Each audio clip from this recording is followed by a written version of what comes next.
পৃথিবীতে কোনো মানুষ কখনো বেইমানি করে সুখী হতে পারেনি। আপনি ইতিহাস তালাশ করেন, তার হ্যাঁ অনেকে বলে হুজুর বেইমানরাই তো সুখী হয়, বেইমানরাই তো ভালো থাকে, বেইমানরাই দিন শেষে অনেক ভালো মানুষকে পায়।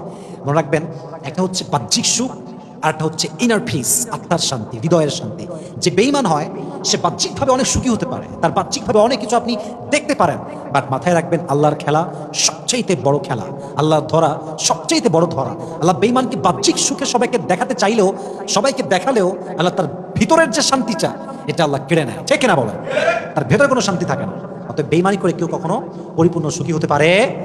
তো আমার বন্ধুদেরকে আমার this is my humble request, বিনয়ের সঙ্গে আমার আবেদন বলেন, অনুরোধ বলেন, রিকোয়েস্ট বলেন, এভরিথিং।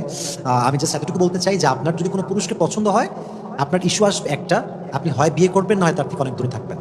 হয় বিয়ে না হয় ডুবে, মানে হচ্ছে হয় ম্যারেজ না হয় ব্র্যাকেট, যে কোনো একটা। আপনি লং টাইম রিলেশন করবেন, পরে গিয়ে আপনি আর টাকা পয়সার পুরুষ পাবেন, তারে আপনি বলবেন আমি আপনার ভালোবাসি, আপনার আমার লাগবে। ইটস নট ফেয়ার, এটা ঠিক না, এটা এটা কখনো ভালো কাজ হতে পারে না। আল্লাহ